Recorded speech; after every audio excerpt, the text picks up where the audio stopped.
भवानी शंकरो वंदे श्रद्धा विश्वास रूपिणौ याभ्यां विना न पश्यन्ति सिद्धः स्वान्तः स्थमीश्वरम्। हर हर महादेव।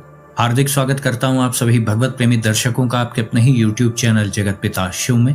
भगवान श्री प्राणेश्वर महादेव जी की कृपा से आप सभी स्वस्थ सकुशल और प्रसन्न होंगे, ऐसा मुझे विश्वास है। सत्यम सत्यम पुनः सत्यम भाषितम मम सुव्रत नामोच्चारण मात्रेण महापापात् प्रमुच्यते। अर्थात पद्म पुराण में नारद जी कह रहे हैं कि मैं सत्य सत्य और पुनः सत्य कह रहा हूं कि भगवान के नामों का उच्चारण करने मात्र से मनुष्य बड़े से बड़े पापों से भी मुक्त हो जाता है। पद्म पुराण से लिया गया यह महत्वपूर्ण श्लोक था। यहाँ पर बताया जा रहा है कि प्रभु का नाम स्मरण आपके संचित पाप कर्मों को नष्ट कर सकता है, उनसे आपको मुक्त कर सकता है। जब तक कर्मों का अस्तित्व है और उनका फल भुगत नहीं लिया जाता है, तब तक जीव की वास्तविक मुक्ति भी नहीं हो सकती। मुक्ति तो कर्मातीत जीव की होगी ना, और उसे जीव भी कहना ठीक नहीं है। जो कर्मातीत हो गया वह तो आत्मस्वरूप से परिचित हो गया, उसका जीव भाव तो नष्ट ही हो गया, भले वो आपको मनुष्य रूप में दिखाई दे रहा है। स्थित प्रज्ञ स्थिति हो गई उनकी। तो वास्तविक मुक्ति के मार्ग में ये हमारे संचित पाप कर्म भी एक बाधा ही है। इन बाधाओं को नष्ट करके ही हम वास्तविक मुक्ति को प्राप्त कर सकते हैं। जो भी कर्म किए हैं उसके फल के लिए आपको उपस्थित रहना होगा। जब तक कि उन सारे कर्मों का भुगतान नहीं हो जाता है, तब तक आपका अस्तित्व रहना ही है। वो किसी भी रूप में हो सकता है। कर्ता भोक्ता भाव मिट जाने के बाद फिर व्यक्ति कर्म करते हुए भी कर्मों से अतीत रहता है। प्रभु के नाम स्मरण के द्वारा अपने संचित पाप कर्मों को विनष्ट कर लेना, पुण्य कर्मों से कर्ता भाव को समेट लेना, यही है कर्मातीत स्थिति। बैलेंस में कोई कर्म बचा नहीं, वर्तमान में जो कर रहे हैं उसमें कोई कर्ता भाव नहीं, तो इसी को कर्मातीत स्थिति कहते हैं। लेकिन यह बहुत आगे का विषय है। प्रारंभ में तो हमें इस बात का ध्यान देना है कि हमारे जो करोड़ों जन्मों के संचित पाप कर्म हैं, उनका विनाश शीघ्रता से कैसे हम कर पाए। तो इसके लिए शास्त्रों ने मार्ग दिखा दिया कि सर्वश्रेष्ठ प्रक्रिया नाम स्मरण है, प्रभु का मंत्र जाप है, जो जिस प्रकार से विधि अनुसार जैसे किया जाता है उस हिसाब से करना चाहिए। मंत्र की अपनी महत्ता है, नाम की अपनी महत्ता है। बस इतना है कि मंत्रों में कुछ विधि निषेध का पालन करना पड़ता है। मुख्य बात है स्मरण। अब स्मरण नाम के द्वारा हो रहा है, उनके स्वरूप को देख करके उनका स्मरण हो रहा है, उनकी लीलाओं का स्मरण हो रहा है, उनके तीर्थ स्थान का आप स्मरण कर रहे हैं, वो सब उसी के दायरे में आ गया। तो ये मुख्य बात तो हमें पता चल गई। प्रभु का स्मरण किसी भी प्रकार से वही महत्वपूर्ण है।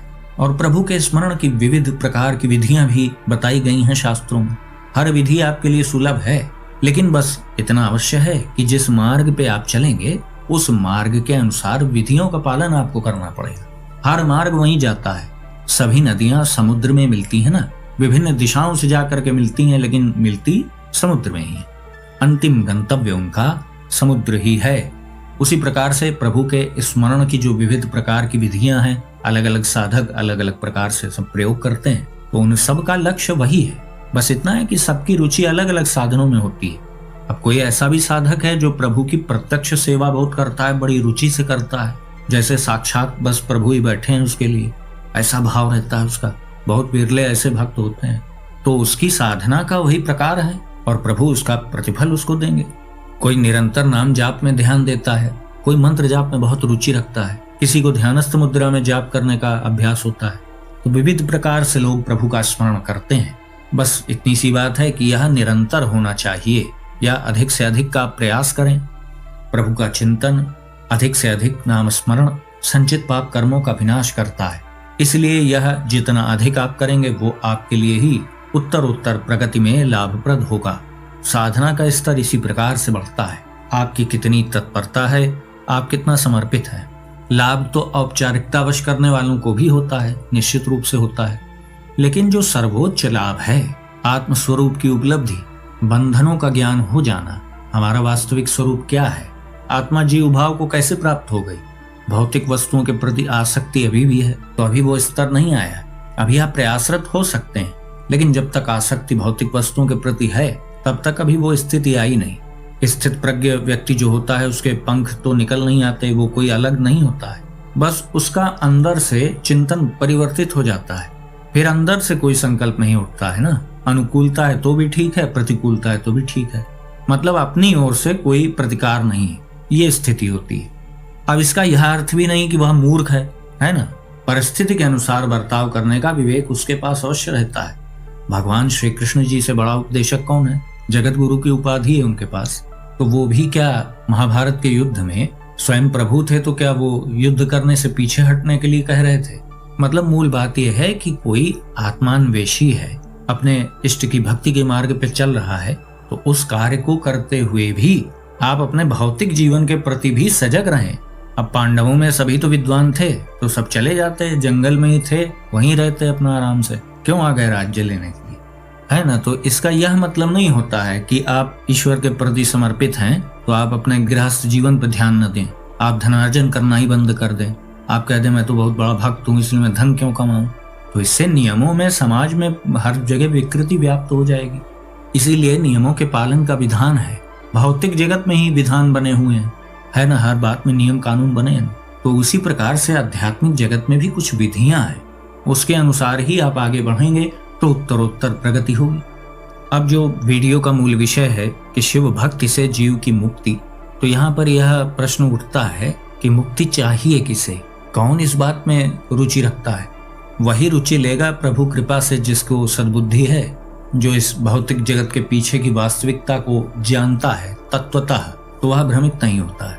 वरना आसक्ति भौतिक वस्तुओं के प्रति जो होती है, वही तो सबसे बड़ा बंधन का कारण है। हमें अपने बंधनों को पहचानना होगा। मानसिक रूप से भी हम जिनके समक्ष ना होते हुए भी जिनसे बंधे रहते हैं, वो सब बंधन ही है, कल्पित बंधन है। भौतिक शरीर में आने के बाद, जीवत्व को प्राप्त हो जाने के बाद पूर्व की स्मृति रह नहीं गई, तो वास्तविक स्वरूप से तादात्म्य हटके भौतिक शरीर में हो गया है। इसी तादात्म्य के कारण कर्ता भोक्ता भाव जागृत हो गया है। उसी के अनुसार हम कर्म कर रहे हैं। कर्म का जब फल आता है तो फल भोगते हैं, तो उसमें भी एक कर्म हो जा रहा है। तो अनवरत चलने वाला यह कर्म फल की एक श्रृंखला है। जन्म से लेकर के मृत्यु तक ये होता रहता है। परिणाम तो मृत्यु के बाद भी प्राप्त होते रहते हैं। उसके प्रारब्धवशात जो परिणाम आ रहे हैं वो भी आप भुगत रहे हैं, क्रियमाण कर्म भी आप कर रहे हैं। इस प्रक्रिया में फिर नए कर्म हो जा रहे हैं, फिर वो संचित हो रहे हैं। त्रुटि से, भूलवश, गलती के कारण भी कुछ ऐसे कार्य हो जाते हैं। तो वही इस मार्ग में आगे बढ़ना चाहता है जो भौतिक जगत की वास्तविकता से परिचित है। एक या तो वो व्यक्ति है जो रुचि रखता है, अभी उसका प्रारंभिक स्तर है आत्म उपलब्धि के मार्ग में, अभी उसने प्रवेश किया है। तो आप अच्छे से समझ जाएं कि यह विषय इन्हीं लोगों के लिए है। और बहुत से लोग तो मनोकामना पूर्ति के उद्देश्य से प्रभु की पूजा करते हैं, निश्चित समय अवधि के अनुष्ठान आदि करते हैं, तो वह भी ठीक है। प्रभु तो कहते हैं कि मैं भोग और मोक्ष दोनों ही प्रदान करता हूँ, तुम्हें जो मुझसे चाहिए वो मुझसे प्राप्त कर लो। लेकिन कुछ साधक जो होते हैं वो बड़े ही चतुर होते हैं। वो ये समझ जाते हैं कि भाई यह तो नश्वर जगत है, यहाँ जो भी मांगेंगे वो छोड़ के ही जाना है, क्योंकि भौतिक शरीर ही अपना नहीं है, वह भी एक दिन नष्ट हो जाता है। तो ऐसा क्यों न किया जाए कि टाइमलेस चीज, यानी समय से परे की चीज मांग ली जाए। तब इसी में लालसा जागती है साधक के भीतर कि भाई मैं तो ऐसी भावना रखता हूँ कि मैं प्रभु की सेवा में पहुंच जाऊं, उन्हीं के पास पहुंच जाऊं। सामीप्य मुक्ति उनको चाहिए, प्रभु के जैसा ही मेरा भी स्वरूप हो जाए। सारूप्य मुक्ति के लक्ष्य रखने वाले जो लोग होते हैं ऐसा ही सोचते हैं। या ये कह लें कि प्रभु के स्वरूप में जो उनका बाह्य स्वरूप है उसमें इतना उनका अनुराग रहा कि वही गति उनकी भी हो गई। शिव महापुराण में तो उदाहरण भी है कि बिंदुक की मुक्ति के बाद कैसे उसे शिव स्वरूप प्राप्त हो गया, त्रिशूलधारी त्रिनेत्रधारी स्वरूप उसका हो गया। तो भौतिक जगत से परे का जो लक्ष्य है, उस लक्ष्य को वही लेकर के चलेगा जो जान लेगा कि उसका वास्तविक स्वरूप यह नहीं है, यह भौतिक शरीर तो यहीं मिट जाएगा। तो प्रभु तो भोग और मोक्ष दोनों ही प्रदान करते हैं, जिसको जो चाहिए, जैसा लक्ष्य हो वो वैसा प्राप्त कर सकता है। लेकिन मनुष्य योनि का सर्वाधिक सबसे बड़ा जो लक्ष्य है वो यही है कि आप यहाँ से और ऊपर जा सकते हैं, उच्च लोकों में जा सकते हैं, आप निम्न लोकों में जा सकते हैं, खेल से बाहर भी हो सकते हैं, हर प्रकार की व्यवस्था है। अब बहुत से लोग ये कह देंगे कि ये तो एक कल्पना है, आपको कैसे पता कि मृत्यु के बाद ये होता है वो होता है, आप कहें कि आपने देखा है क्या? अब कोई देखा भी होगा और कह भी देगा तो आप प्रमाण मान भी कहाँ लेंगे, विज्ञान मानता भी कहाँ है। ये भौतिक जगत दृश्यमान जगत है, दिखाई दे रहा है तो वास्तविक महसूस हो रहा है, वास्तविक रूप में अनुभव में आ रहा है ना, तो हमें लगता है बस यही वास्तविकता है। वास्तविकता तो ऐसे भी है कि आप मैदान में खड़े हो जाएं तो आपको पूरी जमीन जो होगी, भूमि, वो बिल्कुल फ्लैट दिखाई देगी, बिल्कुल सपाट सीधा दिखाई देगा। लेकिन ऐसा सीधा होता नहीं है ना, वास्तविकता में तो भूमि गोल है, पृथ्वी गोल है। तो आयाम बदलने से सत्यता भी भिन्न भिन्न हो जाती है। सत्यता भी सापेक्ष है, असत्य का अस्तित्व है, इसीलिए सत्य भासता है। जैसे प्रकाश और अंधेरे में सापेक्षता है, सफेद और काले में है ना सापेक्षता। सुख है तो दुख है उसके सापेक्ष में, प्रसन्नता है तो अप्रसन्नता उसके सापेक्ष में है ना। ये तभी महत्व इनका भासता है। तो जब सर्वाधिक महत्वपूर्ण वस्तु का आप अनुभव करना चाहेंगे तो अंत में यही आपको सत्य समझ में आएगा, हाँ कि मैं हूं, मेरा अस्तित्व है, मैं अनुभव कर रहा हूं। तो उसे पता चल जाएगा कि उसका कोई वास्तविक स्वरूप है, उससे वो परिचित नहीं है। तो वैसे ही साधक फिर इस मार्ग में द्रुत गति से आगे बढ़ते हैं। जब आप स्वप्न में रहते हैं तब तो वही दुनिया आपको वास्तविक लगने लगती है। उसमें कोई दौड़ा लेता है तब तो बहुत भय लगता है आपको, उसमें कोई डरावनी चीज दिख गई तब तो आप बहुत भयभीत हो जाते हैं। तब तो आप नहीं कह देते अरे ये तो ऐसे ही है, स्वप्न है। बताइए अनुभव किया है कि नहीं आपने? कोई अच्छा कार्य आपके साथ स्वप्न में होता है तो आपको बहुत प्रसन्नता का अनुभव होता है और वास्तविकता में होता है ना। कभी कोई अच्छा स्वप्न आता है तो आप अनुभव करते होंगे ना। तो स्वप्न में गए तो भौतिक जगत झूठा लगता है। मतलब उस स्वप्न में ऐसा आपको बताया जाए कि भाई तुम यहाँ पर बस थोड़ी देर के लिए आए हो, तुम तो किसी और ही लोक में रहते हो और कुछ ही देर बाद अचानक यहाँ से चले जाओगे। तो क्या आप मानेंगे? आप तो उसी जगत में तन्मय हो गए हैं ना। ऐसा आपसे कोई कहेगा भी नहीं वहां। जैसे यहाँ आपसे कोई नहीं कहता कि बस थोड़ी देर ही जागृत अवस्था में तुम रहोगे और फिर बाकी समय तुम फिर स्वप्न में चले जाओगे। तो यहाँ पर आप ध्यान दें कि आप हर समय ही जागृत अवस्था में नहीं हैं, आप बीच बीच में निद्रा अवस्था में भी जाते रहते हैं। भौतिक जगत में स्वप्न झूठा लगता है, स्वप्न जगत में भौतिक जगत झूठा लगता है। तो बताइए वास्तविकता क्या है? तो जो लोग कहते हैं कि इसका प्रमाण क्या है, आपने देखा है क्या, आप गए हैं क्या, तो वो सभी लोग समझ जाएं कि यह सब केवल तन्मयता का खेल है। जागृत अवस्था में भौतिक जगत से तन्मयता है, इसलिए वो वास्तविक लग रहा है। स्वप्न जगत में वही वास्तविक लगने लगता है। जीव जब एक शरीर छोड़ के दूसरे शरीर में जाता है तो पिछले शरीर का कोई अनुभव से रहित थोड़ी जाता है, नवीन स्मृति आती है। कुछ परम दुर्लभ शिव कृपा से संपन्न होते हैं तो उन्हें पूर्व जन्म की स्मृति प्रभु करवा सकते हैं। अपने विशेष भक्तों को, जो प्रभु के ही भक्त थे पूर्व जन्मों में भी, लेकिन किसी कारणवश लक्ष्य पूर्ण नहीं हो पाया, उन्हें पुनः अवसर प्रदान किया गया तो प्रभु उन्हें पूर्व की स्मृति भी करा देते हैं। तो इसलिए भी साधक के भीतर और उत्साह आ जाता है और द्रुत गति से वो प्रभु के नाम स्मरण में लग जाता है, उनके चिंतन में लग जाता है, उनके कथा श्रवण में लग जाता है, उनसे संबंधित वार्तालाप में उसकी रुचि होती है। तो वो साधक जो शिव प्राप्ति का लक्ष्य रख करके साधना करते हैं तो उनकी मुक्ति तो सुनिश्चित है। बस बात इतनी है कि हम अपनी तत्परता में कोई कमी ना रखें, अधिक से अधिक चलते फिरते उठते बैठते हम प्रयासरत रहें कि हम अपने इष्ट का नाम जाप करें, शिव नाम जाप करें।